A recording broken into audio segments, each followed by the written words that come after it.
O tema para esse mês é todos em mais missão. Todos em mais missão. Na última semana tivemos mais Jesus e hoje o tema é mais vida. Quando a gente pensa em missão, a gente facilmente pensa naquelas pessoas que deixam o seu lugar e vão para um lugar distante. Mas a palavra missão é uma palavra bem simples, que vem do latim e na verdade tem o mesmo significado de apóstolo, enviado, ou alguém encarregado de fazer algo. É isso que significa missão. E na verdade todos os cristãos receberam a missão. E uma missão que leva vida. E sobre isso nós queremos ouvir um pouquinho mais hoje. Marcos 4, começando do versículo 1. Novamente Jesus começou a ensinar à beira-mar. Reuniu-se ao seu redor uma multidão tão grande que ele teve que entrar num barco e assentar-se nele. O barco estava no mar, enquanto todo o povo ficava na beira da praia. Ele lhes ensinava muitas coisas por parábolas, dizendo em seu ensino: ouçam, o semeador saiu a semear. Enquanto lançava a semente, parte dela caiu à beira do caminho e as aves vieram e comeram. Parte dela caiu em terreno pedregoso, onde não havia muita terra, e logo brotou, porque a terra não era profunda. Mas quando saiu o sol, as plantas se queimaram e secaram, porque não tinham raiz. Outra parte caiu entre espinhos, que cresceram e sufocaram as plantas, de forma que ela não deu fruto. Outra ainda caiu em boa terra, germinou, cresceu e deu boa colheita, a 30, 60 e até 100 por um. E acrescentou: aquele que tem ouvidos para ouvir, ouça. A ênfase hoje vai ali, ouçam. Jesus, as duas coisas aqui no versículo 9, ele diz: quem tem ouvidos para ouvir, ouça. É assim que ele conclui a parábola. Mais para frente ele vai explicar ela para os discípulos. E no versículo 2, ele diz 3, ouçam. E aí ele fala: o semeador saiu a semear. Tem um autor que eu gosto muito e recomendo. O nome dele é Howard Hendricks. É um americano. Ele já faleceu. E é um autor de 16 livros. E pastor, professor de seminário por mais de 50 anos, impactou milhares e milhares de vidas. Ele viajou por mais de 80 países pregando e ajudando igrejas a se fortalecerem, sobretudo no discipulado. Howard Hendricks. No livro Ensinando para Transformar Vidas, um livro que eu recomendo para todos, mas principalmente para todos que ensinam e sobretudo para as professoras de escola dominical. Ensinando para Transformar Vidas, um dos melhores livros. Ele é fininho, mas vale a pena. Ele conta a história da sua conversão, de como ele conheceu Jesus. Ele diz que um dia eles estavam jogando bolinha de gude com os amigos e de repente para um cara de 1,93 m do lado. O nome dele era Walt. E ele observa aqueles meninos, ele mesmo é um moço, é novo. E aí ele fala: olha, eu gostaria de convidar vocês para a escola dominical. O que tinha acontecido? O Val estava tão cheio de Cristo e das coisas de Deus, que ele queria transmitir isso para outros. E aí ele foi para o pastor dele, da igreja pequenininha, e falou: olha, eu também quero ser professor de escola dominical. Mas já tinha uma ou duas professoras e não tinha lugar para ele. E o pastor falou para ele: olha, se você quiser, você tem que arrumar a tua turma. E o Walt orou, Deus mostrou para ele, aquela turminha. Só que quando ele ofereceu escola dominical para a turminha, eles falaram, não, escola? Ih, estou fora. E aí, o Walter não se preocupou com a negativa e falou, posso brincar com vocês? Posso jogar? Ah, sim. E ele falou, e ele começou a brincar com eles. E eles, lógico, especialistas nisso, perderam todas para o Walter. Ele ganhou todos os jogos ali, de bolinha de gude com aqueles meninos. E ele conquistou aquela turminha ali. No domingo seguinte, eles estavam na igreja. Um banco cheio deles. E o Val tinha essa turminha para pregar o evangelho. E ele não foi só um professor de domingo. Essa turminha desafiou ele a caminhadas, subir morros, florestas e tudo mais. E o Val tinha um problema cardíaco muito sério. Ele nem poderia.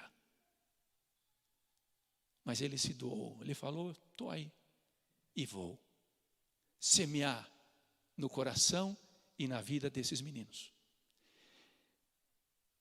Eram 13 meninos.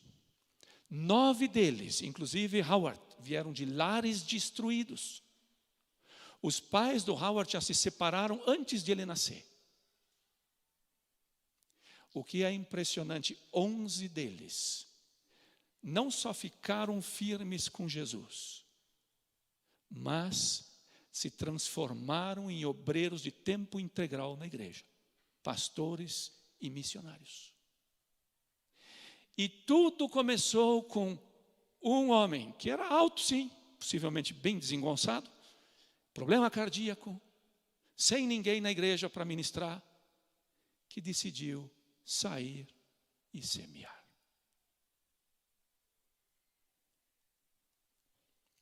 A parábola de Jesus, ela tem 4 aspectos. Tem o semeador, tem a semente e tem os diferentes tipos de solo. Termina com fruto, vida.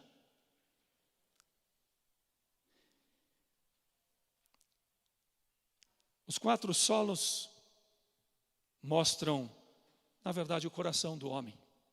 Como o coração do homem é. Um é muito duro, não fica nada.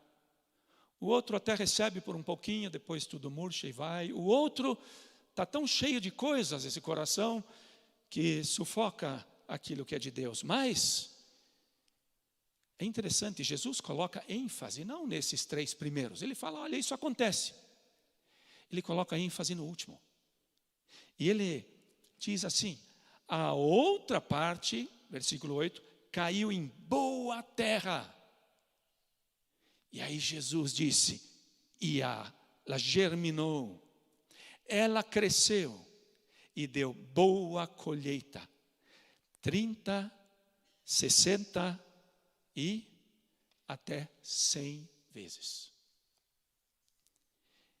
E é isso aqui, o ponto central aqui. Ponto central que Jesus está levantando, ele está dizendo, vale a pena semear, vale a pena investir aqui. Muitos de nós possivelmente têm uma poupança. Né? Quanto que a poupança rende? 10, 12% ao ano. Muitos chacoalham a cabeça e dizem, de poupança eu não quero nem saber, porque se eu colocar 1.000, eu vou ter 1.120 no máximo, depois de um ano. É uma mixaria, e realmente é. Porque a inflação é mais alta do que isso. Não, eu vou botar na bolsa, fazer uma aplicação. Corre um risco maior, mas pode ser que você ganhe 50%. Quem ganhar 50% num ano, nossa, está feliz da vida. Não é? Então, 1.000 se transformam em 1.500. Isso tudo aqui é ridículo de pequeno, comparado com o que Jesus está dizendo. Jesus está dizendo, 1 vai dar 30 no mínimo, 60 e 100 vezes. Isso significa, se você aplicar 1.000, dali a um tempo tem 30.000. 30.000. Talvez 60.000, 100.000. qualquer pessoa do mundo diria, é burrice aplicar em qualquer outro lugar. Aplica aí. Porque isso sim é a aplicação que realmente vale a pena. Como é que é possível render tanto? Como é que é possível? Eu preparei em casa e acabei esquecendo, semente de melancia. Sequei ela, tudo bonitinho, para trazer aqui para mostrar para vocês semente de melancia. Porque talvez aqui alguém não viu ainda. Todo mundo gosta de melancia, a maioria das pessoas. Mas você olha para aquela semente preta, meio comprida, você diz, não dá nada por aquilo. E ela também, aparentemente, tem um valor pequeno. É um pouco enrugada ainda quando ela está seca. Mas quando ela é colocada na terra devidamente, minha nossa, sai realmente uns colossos. Sai umas frutas maravilhosas. É tremendo. Onde é que está a força? A força não está nem na terra. A terra vai ajudar. Ela está nessa pequena semente. O milagre está nessa pequena semente. Por mais morta que ela pareça estar, por mais que pareça não ter nada para dar, é ali que está a vida. Jesus diz que a palavra, que a semente que ele está semeando, é a palavra. Mas não é qualquer palavra, porque tem muita gente que lê a Bíblia e as coisas não mudam, nunca chegam à salvação. Os judeus, por exemplo, leem muito, mas não alcançam a vida. A vida, ela está numa palavra bem especial e, na verdade, numa pessoa bem especial, em Jesus. Por isso, quando nós abrimos a Bíblia no Novo Testamento, nós vamos ver o quê? O Evangelho segundo Mateus. Evangelho é a boa notícia. Evangelho segundo Marcos, segundo Lucas e João. O Evangelho, de uma forma geral, é Jesus. É a sua vinda. É o seu ensino. É a sua obra. E disso relatam esses evangelistas. E é nesse evangelho que existe um poder tremendo. Por isso, Paulo, quando nós vamos para Romanos capítulo 1, versículo 16, Paulo, ele fala do que o evangelho pode. Não me envergonho do evangelho, porque é o poder de Deus para a salvação de todo aquele que crê. Primeiro o judeu, depois o grego. É o poder de Deus para a salvação. O quê? O evangelho. Essa palavra que salva da morte para a vida, de pertencer a Satanás para se transformar num filho de Deus. Esse é o poder tremendo. É muito maior. Essa semana nós lá na nossa chácara, para fazer lenha, nós tivemos que puxar os troncos de eucalipto. E é impressionante. Uma sementinha tão pequenininha produz um monstro daquele tamanho. Um deles que nós derrubamos há mais tempo, nenhum trator consegue puxar. Mais de 1,20 m de diâmetro, cheio de galhos extremamente grossos, possivelmente mais de 20 metros de altura. Teve que ficar ali, ser cortado ali. Uma pequena semente. É impressionante o que ela produz. Esse é o poder, o potencial do Evangelho. E é esse Evangelho que nós devemos levar à frente. É essa palavra que nós devemos levar às outras pessoas, porque é essa que dá vida. Mas vida só é possível através do Evangelho. De nós vivermos a partir do Evangelho e nós pregarmos o Evangelho. A incumbência de pregar o evangelho, ela não é dada ao mundo. Ela também não é dada aos anjos, que até gostariam de fazê-lo. Ela é dada a nós. Jesus disse no fim, antes de subir ao céu, Marcos capítulo 16, versículo 15, ide, vocês meus discípulos, e preguem, levem esse evangelho adiante. Preguem o evangelho. Quando nós lemos lá, eu acho que é o capítulo 16 de Apocalipse, tem algo muito estranho. Tem um anjo pregando o evangelho. Tem um anjo pregando o evangelho. É impressionante, dos ares ele prega, antes da volta de Jesus, o evangelho. Eu não sei se a igreja, como é que está. Nesse momento a igreja ficou tão fria ou a igreja já foi embora. Espero que tenha sido isso. Para daí ter alguém para pregar o evangelho. Mas é tão importante para Deus que o evangelho, essa mensagem seja pregada. Porque ela é a que gera vida de verdade. Agora, para isso é muito importante que nós saibamos no que consiste o evangelho. Se alguém perguntasse para você hoje, me explique o que é o evangelho. O que sairia? A maioria dos seminaristas reprovam. E a gente normalmente começa, olha, é a boa notícia, é verdade. Isso é o que significa a palavra euangelion, que é a palavra grega. Mas, que boa notícia? É a boa notícia de que Deus tem um plano com a tua vida. É a boa notícia de que Ele me perdoa.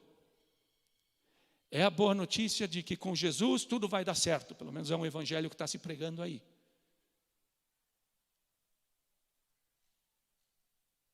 É interessante como o apóstolo Paulo resume. Isso é muito, muito, muito importante. Nós sabermos no que consiste essa semente, para que ela realmente dê fruto. Porque segundo Romanos capítulo 1, diz aqui, Paulo, servo de Cristo Jesus, chamado para ser apóstolo, separado para o evangelho de Deus. Paulo diz, eu sou separado, um apóstolo, para pregar o evangelho de Deus. Esse evangelho tem um dono, é Deus. Esse evangelho não é nosso. Não fomos nós que inventamos nem idealizamos, foi Ele. Ele é de Deus, por isso nós temos que cuidar desse tesouro. Muito bem. E no momento em que nós tirarmos uma coisinha desse evangelho, deixa de ser evangelho. É um falso evangelho. Por isso Paulo aos Gálatas disse, me surpreendo como vocês com tanta rapidez deixaram o verdadeiro evangelho e se voltaram a um outro evangelho. É possível. Porque o verdadeiro evangelho, esse que é de Deus, na verdade não tem como torcer.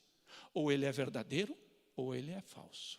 E nós, para que haja vida, no momento em que nós mexemos no evangelho de Deus e tiramos e pregamos só uma parte, nesse momento ele perde o seu poder. Ele já não é a semente. É a mesma coisa que você pegar a semente de melancia, pega uma tesoura, corta no meio e tenta plantar. O que vai dar? Meia melancia, né? Não dá melancia. Acabou. 1 Coríntios capítulo 15, bem importante que a gente saiba e conheça esse texto, versículo 1 ao 4. Irmãos, quero lembrar-lhes o evangelho que lhes preguei. Paulo está lembrando, porque não sei se eles estavam meio esquecidos. O qual vocês receberam e no qual estão firmes. Por meio deste evangelho, vocês são salvos. Vocês têm a vida. Desde que se apeguem firmemente à palavra que lhes preguei. Caso contrário, vocês têm crido em vão. Pois o que primeiramente lhe transmiti foi o que recebi. E agora vem o que ele diz que é o evangelho. Veja lá, primeiro, que Cristo morreu pelos nossos pecados, segundo as Escrituras. Essa aqui é a essência do evangelho, com a outra parte que nós já vamos ver agora. Que Jesus morreu pelos nossos pecados. Por isso, o Evangelho aponta para cada pessoa, mostrando é um pecador, precisa se arrepender. Por isso, João Batista já e Jesus, quando começaram a pregar, e quando Jesus prega o Evangelho do reino, como é que ele começa? Arrependam-se, porque o reino de Deus está próximo. Não existe uma mensagem do Evangelho verdadeiro quando esse componente da necessidade do arrependimento é tirada fora. Pecador que precisa que os seus pecados sejam purificados e limpos pelo precioso sangue de Jesus na cruz. Pregar o Evangelho significa falar da importância da morte de Jesus na cruz. E a segunda parte, Paulo diz, versículo 4, foi sepultado e ressuscitado no terceiro dia, segundo as Escrituras. E apareceu a Pedro, depois aos 12, depois a 500 e assim por diante. Paulo está dizendo, Jesus morreu, ele foi sepultado, mas ele ressuscitou. Provas existem suficientes. Muitas pessoas tinham visto ele ressuscitado. E agora ele está sentado à destra de Deus e ele reina. Ele é o Senhor dos senhores e Rei dos reis. Ele vive. Existem, e também esse aspecto, é muito importante que quando eu compartilho o Evangelho, eu possa estar levando esse componente. Jesus não só viveu 33 anos aqui na terra e fez muitas coisas, ele vive e ele reina, e eu preciso submeter a minha vida a ele. Ele aqui é Salvador e Senhor. O que distingue um verdadeiro cristão de um cristão falso? De um cristão que parece ser verdadeiro e não é? O Evangelho. Um cristão de aparências, ele pode vir para a igreja. Pode até talvez ter sido batizado. Pode, de repente, se entusiasmar com muitas coisas na igreja. Pode até, de repente, vibrar com a igreja. Mas o verdadeiro cristão, ele também vibra com a igreja. Mas o verdadeiro cristão tem uma coisa, ou duas, o Evangelho que mexe profundamente com ele. E são exatamente essas duas coisas. O verdadeiro cristão, ele está tão agradecido a Deus, tão cheio pelo perdão dos pecados em Cristo Jesus. O coração dele está cheio, em quase todas as orações ele vai dizer, obrigado Senhor, porque ele sabe a miséria que é a sua vida. Ele sabe toda a tristeza do seu pecado e quanta ofensa que ele fez e cometeu contra Deus. E agora ele entendeu que tudo isso é lavado, é limpado, é retirado. Não tem mais dívida, mas é possível uma comunhão com Deus. E o verdadeiro cristão reconhece mais uma coisa. Ele reconhece que sem Jesus não vai. Ele reconhece o senhorio de Jesus. Ele reconhece que é preciso permanecer num discipulado constante. Que é preciso estar no seguir Jesus o dia todo. E ele vibra com isso. Ele vai passar por lutas, vai ter dificuldades como todos os outros. Mas é isso que enche o coração dele. É por isso que ele está agradecido. E é isso que ele também quer levar adiante. O que realmente enche o teu coração? Faz você vibrar. É realmente isso. Se não, pense. Talvez você ainda precise entregar teu coração realmente a Jesus, receber o perdão dos pecados e começar uma nova vida e experimentar dia a dia como Jesus é o Senhor da tua vida. E nós vamos experimentar a vida em nós, mas também a vida através de nós. Nós vamos ver como tudo que tem a ver com morte, com o que não é bom, vai se dissipando para dar lugar a Deus. É impressionante o poder do Evangelho. Há 2 anos atrás eu recebi uma carta, talvez eu já disse aqui, mas não sei. Eu olho para a carta e vejo que veio de um presídio, de uma pessoa que eu não conheço. E ali esse homem, vamos chamar ele de João, ele me escreve e diz: eu gostaria de ter um mensageiro. Eu acho que ele achou que eu era não sei o que da AMB, e acho que no site da AMB, alguma coisa ele ouviu e essa carta chegou a mim, não sei nem como.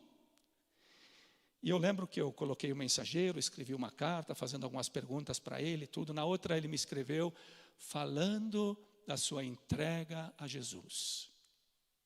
Eu não sei se foi o mensageiro, se foi alguma outra coisa, como Deus tocou o coração desse homem para que ele se convertesse, eu não sei.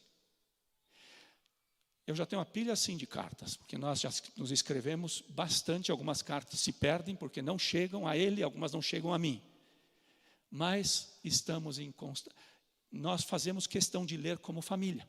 Então, quando a carta dele vem, os nossos olhos se enchem de lágrimas. Metade da carta dele é cheio de Bíblia, da alegria de pertencer a Jesus naquele lugar horrível. Ele cometeu um ato horrível e por isso ele está. Eu não sei quantos anos ele já está. Ele era um empresário. Ele tinha visitado mais de 33 países. E sabe que em março do ano passado, eu estou acompanhando isso, ele me escreve e diz: já somos 15 que se reúnem para estudar a Bíblia, para conhecer mais a Jesus. A gente mandou Bíblia, material de discipulado e coisa assim para ele, está entrando. É impressionante. A sementinha semeada ali, veja quanto está produzindo. Agora talvez 15, a gente não sabe. 30, 60. Essa é a maravilha do Evangelho. Essa é a maravilha de nós investirmos nesse Evangelho, porque ele é o poder de Deus para transformar vidas. Agora, esse Evangelho, essa semente, por si mesma, não pode nada. Ela tem todo o poder, tem todo o potencial ali de vida.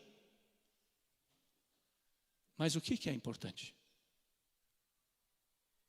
2 coisas ainda.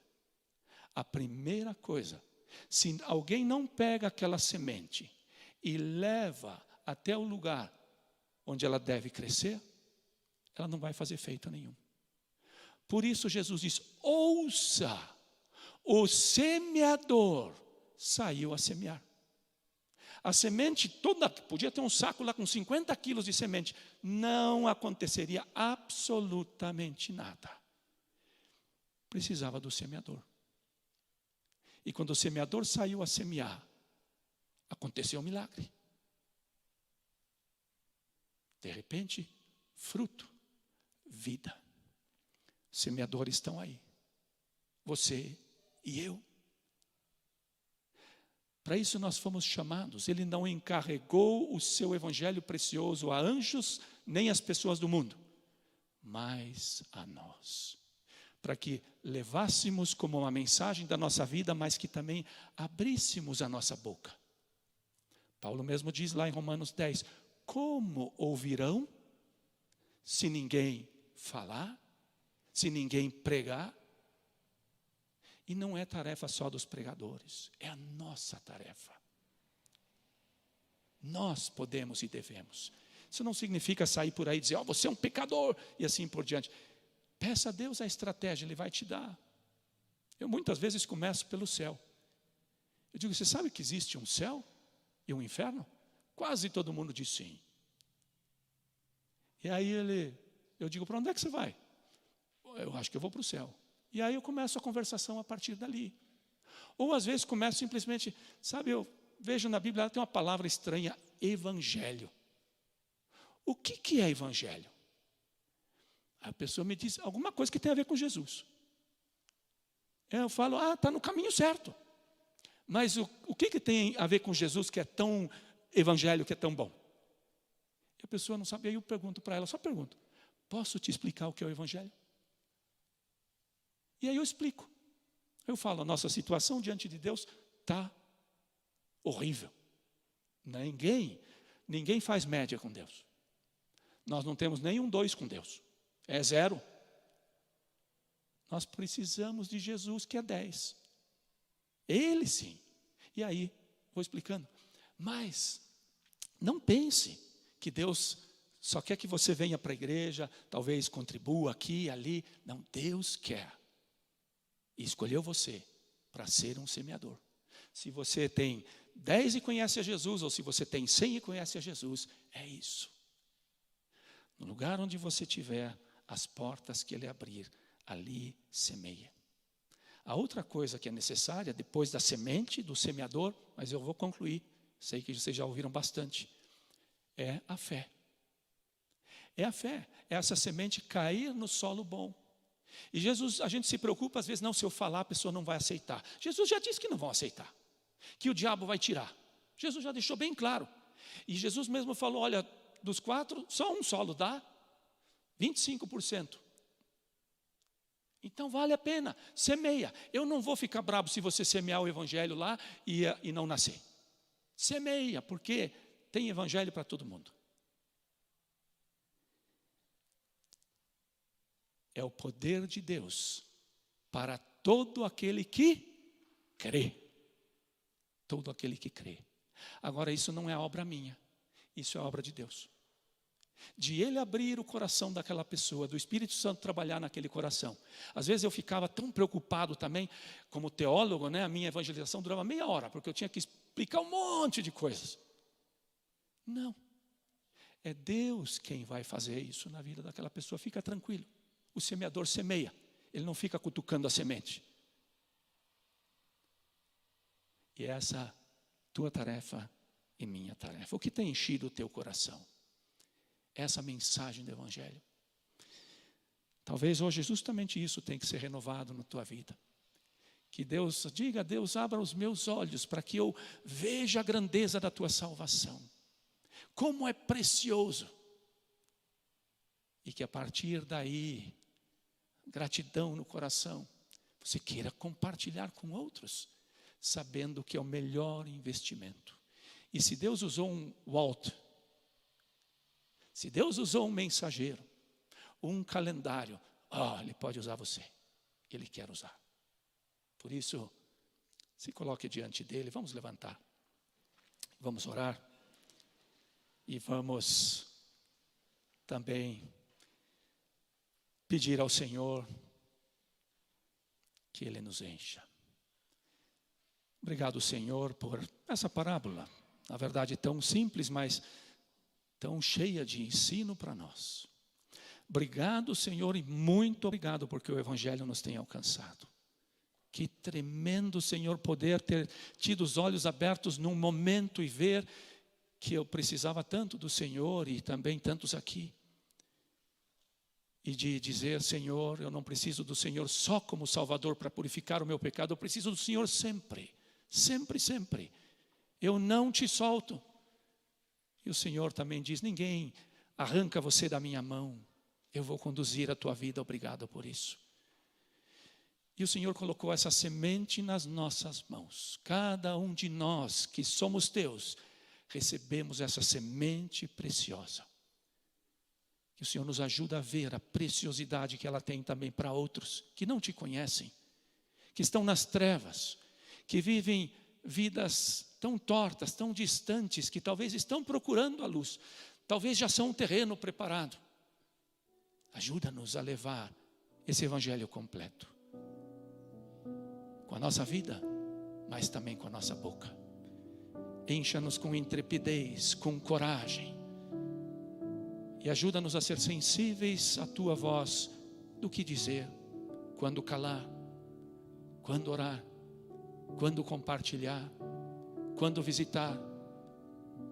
E ajuda-nos, Senhor, a ser uma igreja missionária, não só sustentando missionários lá longe, mas como enviados que levam a boa semente. Obrigado porque o crescimento e o resultado o Senhor dá 30, 60, 100 vezes. Não existe investimento melhor. Obrigado por tudo aquilo que o Senhor fará em nome de Jesus. Amém.